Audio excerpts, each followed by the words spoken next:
ठीक है, आवाज क्लियर है? जी। चलें, जो बेसिक बेसिक क्वेश्चन हैं उन सबको एंटरटेन कर लेते हैं। बेसिक स्टॉक के बिजनेस का तो आपको पता होगा ना।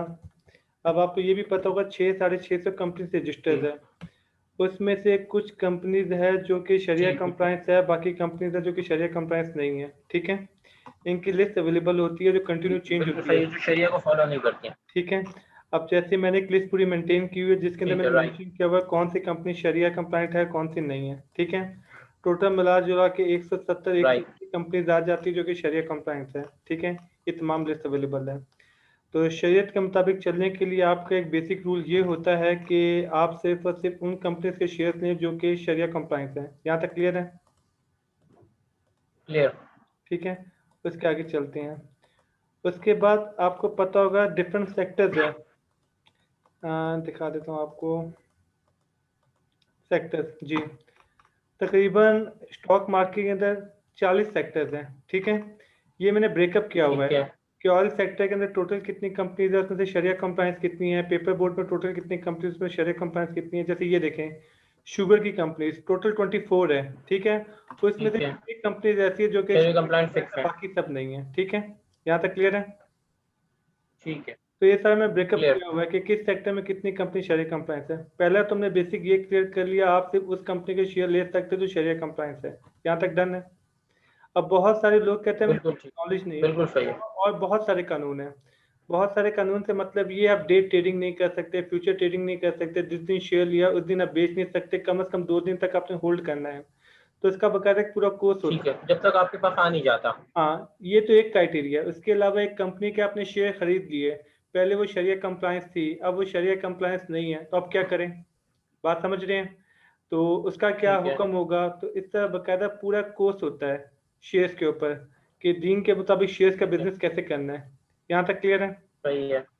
तो वो बिल्कुल सारा क्लियर कोर्स है। करने के बाद आपको डिसाइड करना पड़ता है कि कौन सा शेयर आपने कब खरीदा है, कितने दिन आपने होल्ड करना है, कब आप बेच सकते हैं। ये छोटी छोटी डिटेल्स होती हैं, ये सारा कोर्स आपने करना होता है। ठीक है, अब मिसाल के तौर मतलब पे, अकॉर्डिंग टू शरिया ऑपरेट कैसे करना है। अकॉर्डिंग टू शेयर ऑपरेट कैसे करना है, किन कंपनी के स्टॉक लेने हैं, किन कंपनी के स्टॉक आप नहीं ले सकते, कितने दिन होल्ड करना है, जिस कंपनी का आपने स्टॉक लिया वो अगर शरिया कंप्लायंस से बाहर निकल गई तो उसके सेल किस तरह सेल करना है, होल्ड कर भी सकते हैं नहीं कर सकते, लॉस बुक करना सही है है, नहीं। सारे मतलब इसमें जो सारे जो प्रॉब्लम है वो हर चीज उस पे जो हाँ, वो ये आप कोर्स के सीख अंदर सकते है। हैं किसी भी मुफ्ती, मतलब जो स्पेशलिस्ट मुफ्ती होते हैं उनके पास जाके महीने 1.5 महीने में आप ये तमाम चीज़ें सीख सकते हैं। ठीक है, अब कंसेप्ट क्या है? कि अब मैं। कंसेप्ट ये है कि अगर कोई इंसान स्टॉक में इन्वेस्ट करना चाहता है, वो चाहता है कि मैं कोई हराम काम ना करूं, दीन के मुताबिक चलूं, तो उसको 2 चीज़ें आनी ठीक चाहिए। है। पहली चीज़ तो उसको ये तमाम शरई मसाइल पता होने चाहिए। डन? राइट। तमाम शरई मसाइल सीखने के बाद उसको पूरा स्टॉक का बिजनेस भी आना चाहिए कि रिसर्च कैसे करना है, डेटा बिल्कुल एनालिसिस सही है। कैसे करना है, किस शेयर में इन्वेस्ट करना है, किस में नहीं करना। अब ये अपने आप में बड़ी साइंस होती है। लोग साल साल 3-3 साल 5-5 साल ब्रोकरेज हाउस के साथ गुजारते हैं, बहुत डिटेल में जाके पढ़ते हैं, सीएफओ करते हैं, एसीसीए करते हैं, काफ़ी मेहनत करते हैं ये बिजनेस समझने के लिए। अब एक ऐसा शख्स है जो कि बिल्कुल सही स्टॉक है। में इन्वेस्ट करना चाह रहा है, जो कहता है कि ना तो मुझे स्टॉक की नॉलेज है, या ना तो मुझे ये शरिया कंप्लायंस की नॉलेज है, तो मैं स्टॉक में इन्वेस्ट कैसे करूं? उसका सोल्यूशन क्या है फिर?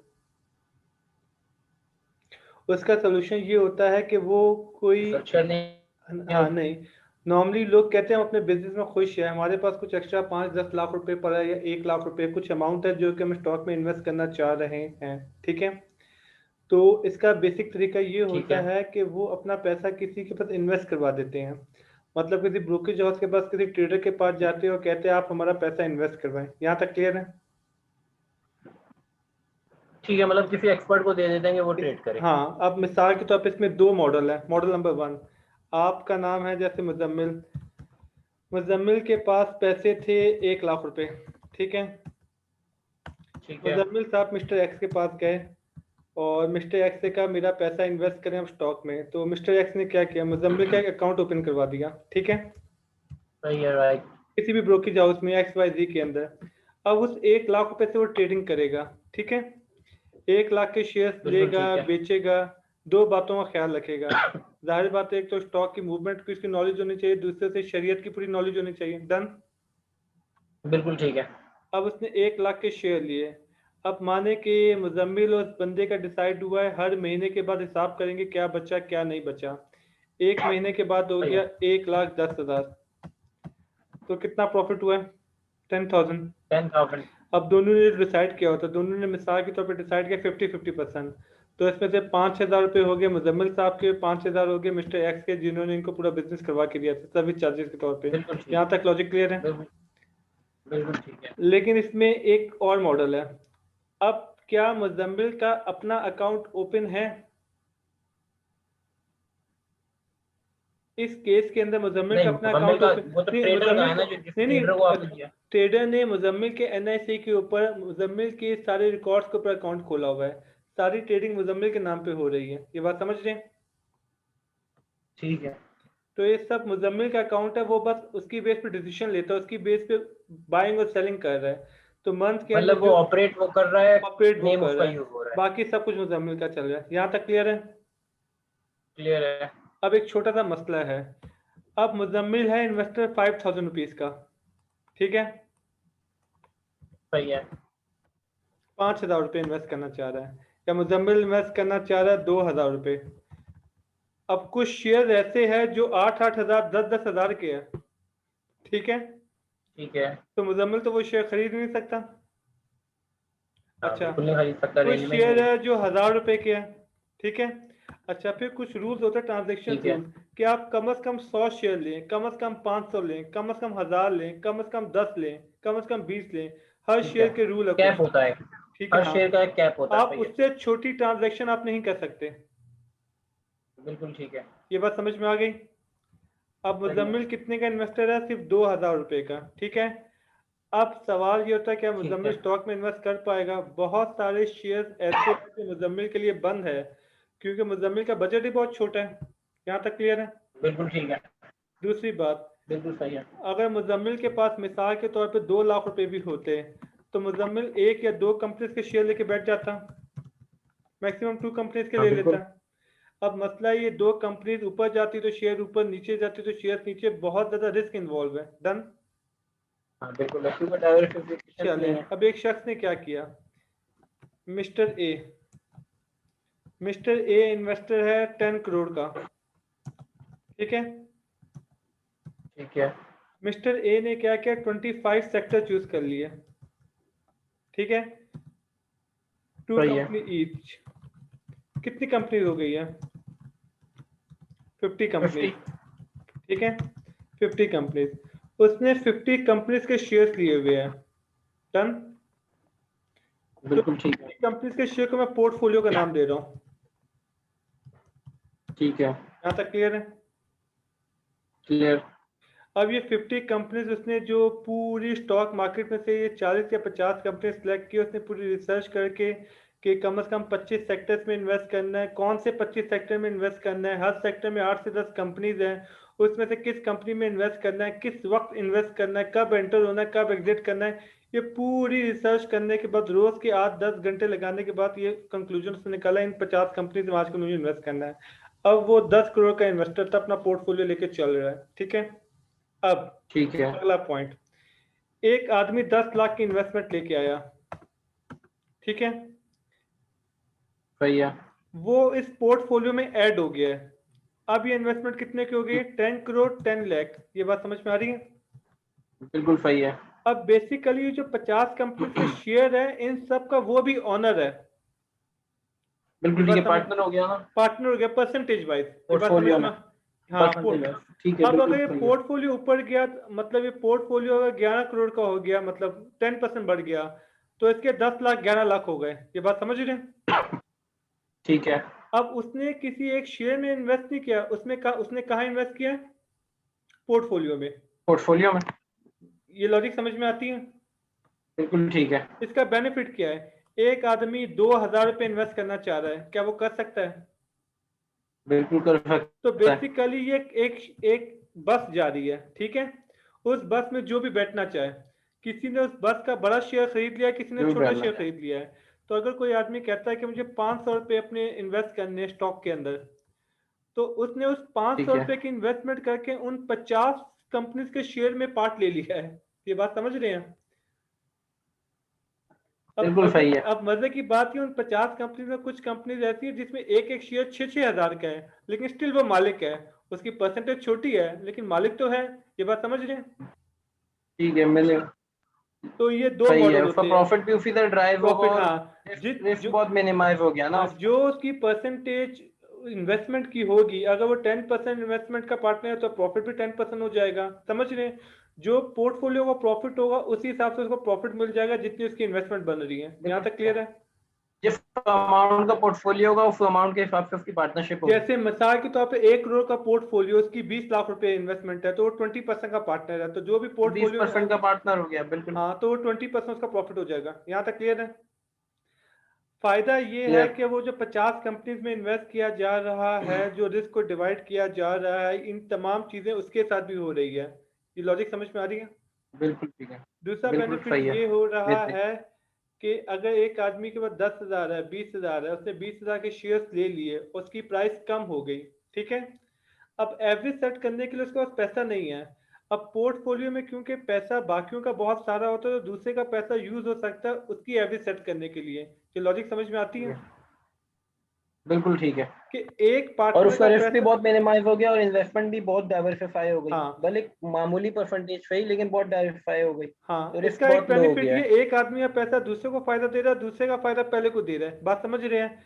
तो टीम वर्क हो रहा बिल्कुल। है। अगर 30 लोगों का पोर्टफोलियो, तो 30 लोग एक दूसरे को सपोर्ट कर रहे हैं। यहाँ तक क्लियर होगी लॉजिक?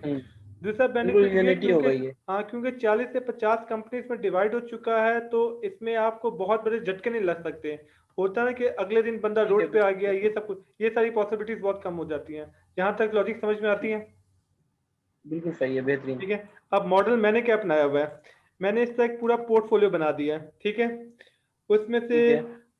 तकरीबन 30 से 50 चलता है, मिनिमम 30-35 होती है, मैक्सिमम 50-55 होती है। वो पूरा पोर्टफोलियो में रन कर रहा हूँ, ठीक है। उस पोर्टफोलियो के अंदर सही है। डिफरेंट डिफरेंट इन्वेस्टर है, छोटे इन्वेस्टर भी है, बड़े इन्वेस्टर भी है। डन। सही है। अब ठीक है। बेसिकली होता है क्या है, किसी ने 5 लाख दिए, किसी ने 10 लाख दिए, किसी ने 10 मिलियन, किसी ने 2 मिलियन, हर कोई डिफरेंट डिफरेंट है, उस पोर्टफोलियो का पार्ट बना दिया जाता है, ठीक है। सही है। मंथ का जो लास्ट फ्राइडे है, मंथ का लास्ट फ्राइडे समझते हैं आप? जैसे मिसाल के तौर पे ठीक है, मंथ लास्ट है। 31st पे एंड हो रहा है, 31st पे नहीं, 28 ये को है। 28 को। ये बात समझ में आ गई? ठीक है। सही है। अब सैटरडे संडे 2 दिन ऑफ आ जाता है, मार्केट बंद होती है, तो मंथ के लास्ट फ्राइडे को क्लोजिंग की जाती है पोर्टफोलियो की। मिसाल के तौर पे ठीक स्टार्ट है, राइट। करते हैं। माने कि अभी मई चल रहा है, ठीक है, मई 15 है आज, ठीक है, मई 15 2021। सही है। डन। चले मई 1 पे आ जाता हूँ मैं। मई 1 पे मेरा पोर्टफोलियो था माने 50 लाख पे, ठीक है। सही है। आपने मुझे 5 लाख रुपए दे दिए, इसे मैं 45 कर देता हूँ ताकि नेट आ जाए। आपने मुझे 5 लाख दे दिए, ठीक है, टोटल 50 हो पोर्टफोलियो, गए। टोटल हो गया 50, ठीक है। सही है। मंथ एंड कब, एक सेकंड, 50,000 हो गया। दूसरी और लगे। मंथ एंड कब हो रहा है? 28 को, ठीक है। 28 को। 28 फिफ्थ 21 को हमने देखा पोर्टफोलियो ने प्रॉफिट किया है, 51 कर देते हैं, ठीक है। 1 लाख ठीक है। प्रॉफिट हो गया। हम 28 को पोर्टफोलियो की वैल्यू बिल्कुल। देखेंगे, 51 है। अब 1 लाख प्रॉफिट है, आप 10% के पार्टनर है ना, बिल्कुल। तो इस 1 लाख में से आपको 10,000 रुपये मिल गया, ठीक है। बिल्कुल सही है। अब मैं आपसे कहूंगा, आपके पैसे मेरे पास 5,10,000 रुपये है, ठीक है। अब सही अगला है। मंथ शुरू होने वाला है, क्या आपको आपके सारे पैसे रिटर्न कर दूं, या आप या पांच वही। लाख दस हजार री इन्वेस्ट करवाना चाह रहे हैं अगले महीने में आपके ठीक पांच है। लाख ठीक है। या तो आप 10,000 प्रॉफिट लेना चाह रहे हो, वापस से 5 लाख इन्वेस्ट कर दूं, ये इन्वेस्टर की मर्जी या पे आपकी होगा। कैपिटल अमाउंट में ही डाल दे, न्यू कैपिटल बन हाँ, जाएगा आपकी वो। मर्जी है, आपने 5 लाख दिए थे, अब वो 5,10,000 हो चुके हैं। अब आप क्या चाह रहे ठीक है, हैं वो आपकी नेक्स्ट? मर्जी है, आप प्रॉफिट विड्रॉ करना चाहते हैं या वापसी री इन्वेस्ट हाँ, करना चाहते जितना हैं। भी आप विड्रॉ करना चाहते हैं, 20,000, 3 लाख, 2 लाख, आप कहते हैं मुझे सिर्फ 10,000 प्रॉफिट विड्रॉ कर दो, बाकी 5 लाख री इन्वेस्ट कर दो। हर मंथ के एंड में आपसे पूछा जाएगा कि पैसा विड्रॉ करना है या फिर आपने वापस से री इन्वेस्ट करना है। यहाँ तक लॉजिक समझ में आ गई? बिल्कुल ओके। ठीक है। तो आप री इन्वेस्ट भी कर सकते हैं, प्रॉफिट भी विड्रॉ कर सकते हैं, तमाम अमाउंट भी निकाल सकते हैं। अब एक छोटा सा पॉइंट सही समझाना है। यहाँ पे जरूरी है। आपने अच्छा, 28 को, मंथ के एंड पे जो है पूरी अमाउंट भी विड्रॉ कर सकते हैं प्रॉफिट के साथ। आप मुझे, हाँ या उसके आप लिए मुझे कोई नोटिस पीरियड होगा? उसी पे आ रहा हूँ, हाँ उसी पे आ रहा हूँ। आपने मुझे कहा मुझे अब मेरी सारी अमाउंट वापस करें, ठीक है, 5 लाख 10 लाख वापस ठीक है। करें। अब क्योंकि मार्केट बंद हो चुकी है, अब मंडे को मार्केट ओपन होगी तो मुझे शेयर सेल करना पड़ेगा आपको कैश देने के लिए, राइट। ठीक है। अब हो सकता है मार्केट नीचे हो जाए, ये बात समझ रहे हैं, हाँ ऊपर बिल्कुल भी सही जा है। सकती है नीचे भी जा सकती है। अब मिसाल के तौर पर मार्केट नीचे हो गई और आपकी अमाउंट हो गई 5,60,000 रुपये। अब मैंने आपको बताई हुई क्या थी? 5 लाख दफा। अब आपको ये बात समझ में नहीं आएगी, आपने कहा था, आपने तो 510 का था, अब 57 क्यों? मंडे को मार्केट डाउन हो गई थी। अब मैं आपसे टाइम मांगूंगा 2 से 10 डेज का, ये बात समझ रहे हैं। मैं ठीक आपसे है। कहूंगा आपने मंथ एंड में कहा मेरी सारी अमाउंट मुझे वापस कर दें, ठीक है, तो 2 to 10 डेज के अंदर मैं आपको अमाउंट दूंगा। क्यों? अगर मंडे को मार्केट डाउन है, ट्यूसडे वेडनेसडे थर्सडे में बस 10 दिन होंगे रिकवर करने के लिए, ये बात समझ रहे हैं। सही है। तो राइट मंथ राइट, एंड ताकि में जो, लॉस। हाँ। हाँ, मंथ एंड में जो अमाउंट मैं आपसे कहूंगा अगर आपने वो विड्रॉ करनी है तो आपको मैं वही अमाउंट दूंगा, ये बात समझ रहे हैं। सही है। Right right. क्योंकि अगर मार्केट मतलब नीचे, जैसे कि आप फ्राइडे को, अगर फ्राइडे को ही कोई इन्वेस्टर आपको कहता है कि 10,000 मैं विड्रॉ करता हूँ, तो आप उस पर 10,000 दे देंगे, भले मंडे को मार्केट अप हो जाए या हाँ डाउन हो जाए, हाँ, उसमें अप कंडीशन हो नहीं है डाउन कोई। हो कुछ भी हो, मैं उसे 10,000 ही दूंगा। लेकिन सवाल क्या सही है, है। अगले दिन नहीं, 10 दिन का टाइम लूंगा, बात समझ रहे हैं। टेन ठीक है, थाउजेंड तो ये छोटी फॉर अमाउंट है, विड्रॉ मैं, करने में भी। नहीं वो तो फौरन हो जाएगा, लेकिन वो कहते हैं मेरी तमाम ठीक है। अमाउंट मुझे वापस करें, बात समझ रहे हैं, सही सारी है। अमाउंट। उसमें अगर वो, जब वो नोटिस देगा आपको, तो 2 to 10 डेज का आप टाइम हाँ लेंगे टू टू उसको टेन रिटर्न वर्किंग करने डेज में अमाउंट। हाँ 2 to 10 वर्किंग, दो वही दिन वर्किंग डेज। हो सकता है अगले दिन मार्केट ऊपर हो, अगले दिन सब सेल हो जाए, ठीक है। वो क्योंकि मार्केट पे डिपेंड करता है। मार्केट पे डिपेंड करता है, 10 दिन के अंदर अंदर मुझे होता है कि आप रिकवर कर लोगे, इतना इतना नीचे नहीं जाएगा कि आप जो अमाउंट उस दिन थी बहुत नीचे चला जाए, बात समझ रहे हैं। क्योंकि मेरा अब तक जो ठीक है। एक्सपीरियंस है ना, मैक्सिमम मैक्सिमम 15 से 20 तक बात जाती है, इससे ऊपर नहीं जा सकती। बहुत ज्यादा हो जो 20 सही पे है। जाती है। मिसाल के तौर पे किसी ने 1 करोड़ पे इन्वेस्ट किया है और मंथ एंड में मैंने उससे कह दिया 1 करोड़ 3 लाख हो गया है। अब वो मुझसे कहते हैं मेरी सारी अमाउंट मुझे वापस करें, तो मैं उससे कहता हूँ कि 2 से 10 वर्किंग डेज के अंदर आपको अमाउंट मिल जाएगी। क्योंकि अगले दिन मार्केट ओपन होगी, हो सकता है मार्केट नीचे हो, बात समझ गए ना, ये कंसेप्ट आप समझ चुके हैं तो ऑलरेडी, मार्केट। सही है। ठीक है। अगर वो प्रॉफिट मांगता तो है, मार्केट पे प्रॉफिट, डिपेंडेबल है।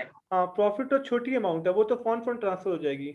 लेकिन समझाने वाली बात ये, जो मंथ एंड में अमाउंट होगी जिस पे वो विड्रॉ करेगा, मैं एंड में उसे दूंगा वही अमाउंट, बात समझ रहे हैं।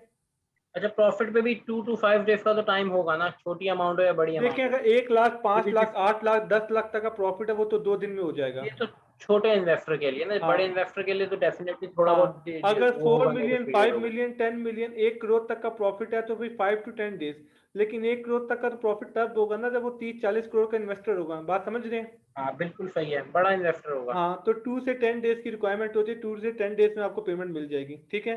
नॉर्मली जो बैंक्स ठीक है। कहते हैं 30 डेज कहते हैं, लेकिन मैं 2 से 10 डेज का मैंने रखा हुआ, 2 से 10 डेज में आपको पेमेंट वापस मिल जाएगी। यहाँ तक कंसेप्ट क्लियर है। ओके। अब दो ऑप्शन देते हैं लोग। पहला ऑप्शन ये देते हैं कि मैं आपका इंडिविजुअल अकाउंट ओपन करूं और आपकी ट्रांजैक्शन करूं। दूसरा ऑप्शन होता है मैं जो पोर्टफोलियो चला रहा हूं उसके थ्रू चलें, ये बात समझ रहे हैं। इन्वेस्टरों को ठीक ये है। दोनों ऑप्शन दिए जाते हैं। मैंने पहले वाला ऑप्शन रखा ही नहीं है। पहले वाला ऑप्शन कौन सा था? सही है। आपका इंडिविजुअल अकाउंट वाला, बात समझ रहे हैं। सही है। क्योंकि उसमें लिमिटेशन बहुत सारी हो जाएगी, उसका लिमिटेशन बहुत ज्यादा, रिस्क का फैक्टर रिस्क बहुत हाई बहुत है। ज़्यादा है, और क्योंकि उसकी अमाउंट लिमिटेड होगी, फिर आप जाहिर बात है 3 4 6 से ज़्यादा खरीद नहीं पाएंगे। तो मेरे क्योंकि पास जो जितनी ऑप्शन है, डाइवर्सिफिकेशन होती जाएगी उतना रिस्क का फैक्टर कम होता जाएगा। वो सिर्फ और सिर्फ ये है कि आप पोर्टफोलियो में इन्वेस्ट कर सकें। ये मेरे पास ऑप्शन नहीं है कि आपका इंडिविजुअल अकाउंट ओपन किया जाएगा, आपके इंडिविजुअल शेयर लिए जाएंगे। पोर्टफोलियो में ही आप इन्वेस्ट ठीक करेंगे, है। पोर्टफोलियो से एग्जिट करेंगे, यहाँ तक क्लियर है। क्लियर। अब सारी बात ये होती है कि मिसाल के तौर पे ये पुरानी एग्जांपल को कंटिन्यू करते हैं। आपने 5 लाख रुपए दिए थे और एक ठीक है। लाख पे प्रॉफिट हो गया, ठीक है। अब सही है। सवाल ये उठता है कि 1 लाख रुपए अगर आपको प्रॉफिट हुआ तो मैंने इतनी मेहनत क्यों की, ठीक है। आपने 5 लाख रुपए दिए और बिल्कुल। महीने के एंड में या साल के एंड में 5,50,000 हो गए, ठीक है। अब सवाल ये उठता है इस प्रॉफिट के अंदर मैं शेयरिंग लूंगा, ये लॉजिक क्लियर है। बिल्कुल लेंगे। मतलब पोर्टफोलियो के एंड में आपने जितना भी प्रॉफिट पोर्टफोलियो से अर्न किया, अब क्योंकि पोर्टफोलियो रन मैं कर रहा हूँ, वो सारा प्रोसेस मैं देख रहा हूँ, तो जितना भी प्रॉफिट लॉस होगा उसमें से शेयरिंग होगी, परसेंटेजेस होगी, यहाँ तक क्लियर है। क्लियर। अब इसमें 3 ऑप्शन है। 3 ऑप्शन ये है कि दिखाता हूँ आपको। हाँ, इन्वेस्टर को मतलब 3 पैकेज है 3 पैकेजेस हैं जी। इन्वेस्टर के लिए। हाँ जी, 3 पैकेजेस हैं इन्वेस्टर के लिए, ठीक है। यहाँ पे देख लें। अब मिसाल के तौर पे आपको वो मैंने अपनी मर्जी पे क्राइटेरिया चूज कर ले। हाँ चलें, हाँ जैसे मैं आपको तीनों पैकेजेस का फ़र्क बता देता हूँ। जैसे आप थे 5 लाख इन्वेस्टर, ठीक है। 50,000 5 लाख, ये मैंने 5 ठीक लाख कर है। दिया, ठीक है। कुछ भी प्रॉफिट बोले, जैसे 30,000 प्रॉफिट मैंने कह 50,000 कर देता हूँ। 50,000 कर दे। 50,000 प्रॉफिट हो गया, डन। पैकेज 1। पैकेज 1 में क्या है, 75% आपका हो गया, 25% मैं आपसे चार्जेस लूंगा। यहाँ तक क्लियर है? ठीक है, क्लियर। ये बात समझ में आ गई आपको? इसका मतलब ये हुआ बिल्कुल 50,000 ठीक है। में 37,500 आपका हो गया। ये सही मैंने है। कर्सर रखा हुआ है। एक से रुक जाए। ठीक है, 12,500 आपके हो गए। हाँ, 12,500 मेरे हो गए, ठीक है। एक सेकेंड, एक सेकेंड होल्ड करें। अब 3 पैकेजेस समझिए। आपकी इन्वेस्टमेंट थी 5 लाख, डन। ये शीट आपने बंद नहीं की है, ये कोई आपकी ओरिजिनल शीट नहीं नहीं, खराब कोई हुई बात है। नहीं, सही है, नहीं होती, ये 5 लाख था, ठीक है। आपका प्रॉफिट एज्यूम करते हैं ईयरली 10% प्रॉफिट हुआ आपको, डन। ठीक है, सही है। अब आपको ईयर का 10% प्रॉफिट हुआ तो 5 लाख का मतलब 50,000 हो गया। सही है। अब पैकेज 1 में क्या है, 70% इन्वेस्टर का होगा, 25% मेरा। यहाँ तक क्लियर हो गया? अगर आपको ठीक साल है। में 20% प्रॉफिट हुआ, 30% प्रॉफिट हुआ, जो भी प्रॉफिट होगा 75% इन्वेस्टर का है। यहाँ तक लॉजिक क्लियर है? सही है, और बाकी 25% सर्विस चार्जेस 25%, हैं हाँ ट्रेडर के। 25% सर्विस चार्जेस है, जो तेरा पोर्टफोलियो सब कुछ रन कर रहे हैं। यहाँ तक क्लियर है? ठीक है। अब जैसे 30% प्रॉफिट हुआ 1.5 लाख रुपए, तो इसमें से 1,12,500 रुपये आपको पैकेज बंद होगा, सिंपल है। जो भी प्रॉफिट सही है। लॉस हो रहा है 75% इन्वेस्टर का है और 25% सर्विस चार्जेस। यहाँ तक क्लियर है? क्लियर। ठीक है। पैकेज 2 पे आते हैं। पैकेज 2 में रिस्क कम है। मिसाल के तौर पे 9% प्रॉफिट हुआ, ठीक है। तो सर्विस चार्जेस कितने हैं? 0। 0। 10% प्रॉफिट हुआ, देखें कितने हैं? 0 है, 0। फिर भी 0 है। 11% में भी 0, 12% में भी 0। अगर ठीक साल है। में 12% तक प्रॉफिट हो रहा है, ठीक है, 12 एंड अबव। 12% या 12% से ठीक है। लेस हो रहा है, तो उसमें से हाँ, 99.99, 12% से बिलो। हाँ 99.99% इन्वेस्टर लेगा। सिर्फ 0.01, ठीक है। ऑलमोस्ट ना होने के 0 के बराबर है, ठीक है।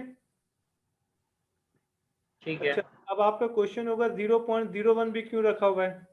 0.01 आ नहीं रहा इस नहीं, उसकी डेसिमल प्लेस वजह सिस्टम में। ये है, उसकी वजह ये, शरीयत इस बात को अलाउ नहीं करती कि कोई भी ऐसी सिचुएशन हो जिसमें सारा प्रॉफिट इन्वेस्टर ले जाए और ट्रेडर को कुछ भी ना मिले।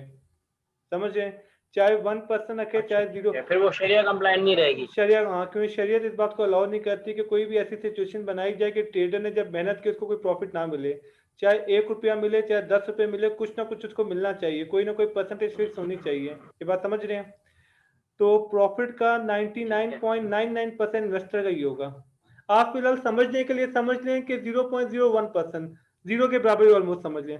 यहाँ तक बात समझ में आ रही है? ठीक है, अब मतलब इसमें लाख रुपए पे 1,000 रुपए। नहीं, लाख जीरो रुपए पॉइंट में जीरो 100 वन रुपए। परसेंट लाख रुपए पे 100 रुपए, 100 अगर रुपए। 1 लाख रुपए प्रॉफिट हो रहा है, मैं फिर से रिपीट कर दूं, 1 लाख रुपए ठीक है। प्रॉफिट हुआ, उसमें 99,999 इन्वेस्टर का। अच्छा, पैकेज 1 में तो ये तो 25,000 रुपये देने पड़ते हैं। ये बात समझ में आ रही है? ठीक है। इसमें क्या हो रहा है, 12% या 12% से कम प्रॉफिट हुआ तो आप बस आसान जबान में ये समझ लें वो इन्वेस्टर का, ठीक है। मिसाल के तौर पे ठीक 15% हो है। गया, या फिर 16% हो गया, या फिर 18% हो गया, ठीक है। अब ठीक अगर है। 12% से प्रॉफिट इंक्रीज कर जाता है, अब ये 12% से कितना ज्यादा है? 6%।